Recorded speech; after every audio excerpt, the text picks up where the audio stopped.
Gingrich caused something of a stir overnight in the Middle East with comments he made in an interview with the Jewish channel in which he called the Palestinians an invented people. And the chief Palestinian negotiator, Saeb Erekat, said, "Mark my words, these statements of Gingrich will be the ammunition and weapons of the bin Ladens and the extremists for a long, long time." How would he know the difference? Let me start, George, simply. Is what I said factually correct? Yes. Is it historically true? Yes.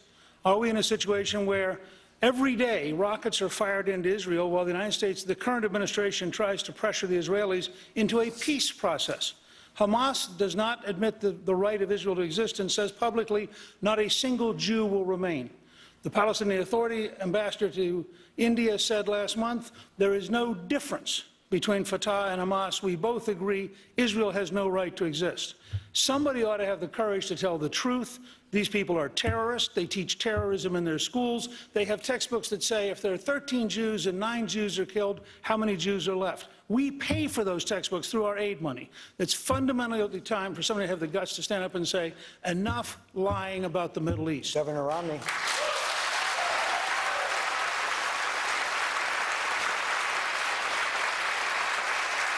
Just heard the speaker say he's just telling the truth. Do you take any issue with that characterization of the Palestinians as an invented people?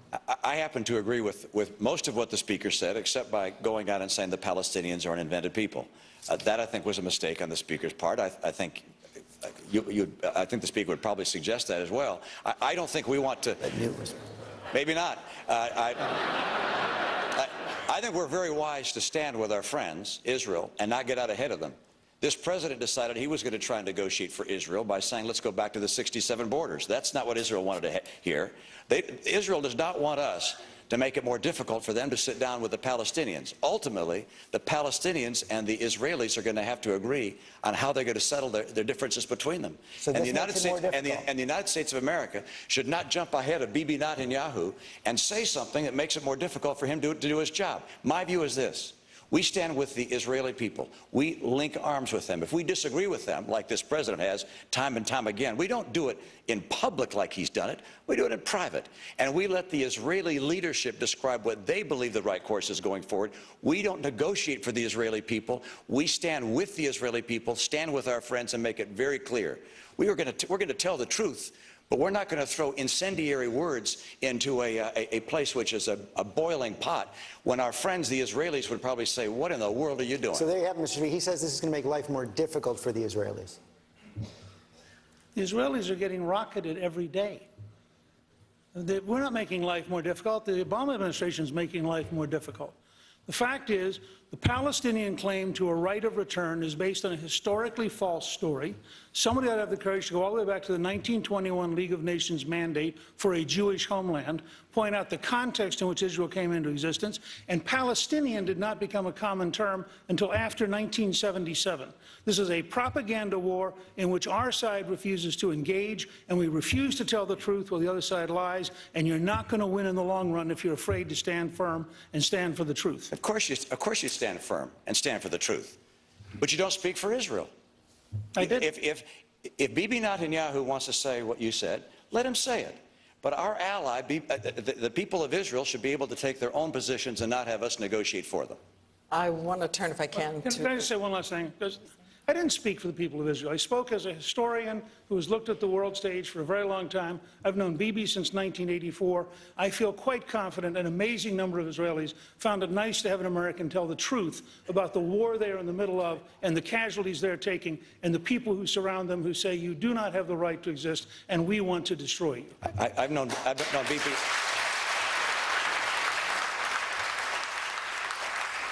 I've also known Bibi Netanyahu for a long time. We worked together at Boston Consulting Group. And the last thing Bibi Netanyahu needs to have is not just a person who's an historian, but somebody who is also running for president of the United States.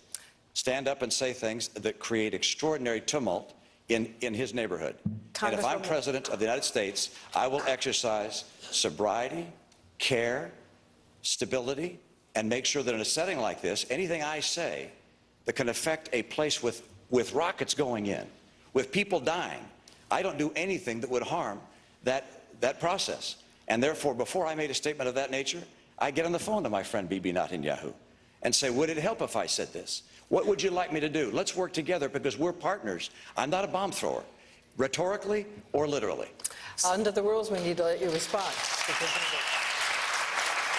I think sometimes it is helpful to have a President of the United States with the courage to tell the truth, just as it was Ronald Reagan, who went around his entire national security apparatus to call the Soviet Union an evil empire, and who overruled his entire State Department in order to say, Mr. Gorbachev, tear down this wall. Reagan believed the power of truth restated the world and reframed the world.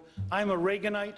I'm proud to be a Reaganite. I will tell the truth, even if it's at the risk of causing some confusion sometimes with the timid. I think it's important to everybody. I'm calling because I have a question. Basically, I'm hearing things that pretty much the Israelis that came into Palestine, and they pretty much took over the entire area, and they slowly expanded over many decades into this larger country now, which they weren't before, all because of the support that we've given them and the money that we've provided them over the years. And we've, in essence, kind of wiped out an entire other nation in the process. That's just not true. The United Nations created Israel as a state in 1947. They were immediately attacked by all of the Arab countries simultaneously. They barely survived the war. For a very long period, they had less than the amount of territory allocated to them under the United Nations resolution. They ultimately acquired more territory only in defensive wars where they were attacked repeatedly. The fact is, the whole region was run by the Ottoman Turkish Empire. There was no independent state in the region, and they were all part of Turkey. During the process of reorganizing after the First World War, there was a very large area set up for both Jews and Arabs. There have been Jews living there, after all, for over 2,000 years. Well, in fact, for 3,000 years. Jerusalem is over 3,000 years old.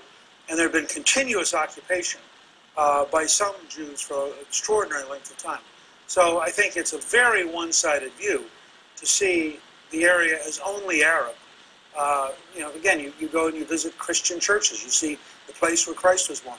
This is a very complex region. And the striking thing, as an earlier caller said, is that you can be Arab and serve in the Israeli army. You can be Arab and serve in the Israeli parliament.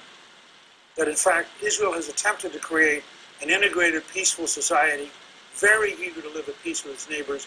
And both, if you go back and read a terrific two-part series in The New Yorker in 2002, where the reporter interviews the head of Hezbollah and says, look, not an inch of Israel is going to remain. We want the whole country. Or you go and look at the New York Times interview 3 years ago with the head of Hamas, who said, not a Jew will remain. I mean, if our caller says, what we should do is open America's borders, allow 7 million Jews to migrate out of Israel, give up on the idea of Israel, let it be submerged, that's a rational strategy. I think it's wrong, but it's a rational strategy. It's some notion that Israel somehow is responsible when you have people like Hezbollah and Hamas publicly dedicated to destroying it, or you have the Iranian dictator Ahmadinejad publicly dedicated to destroying it.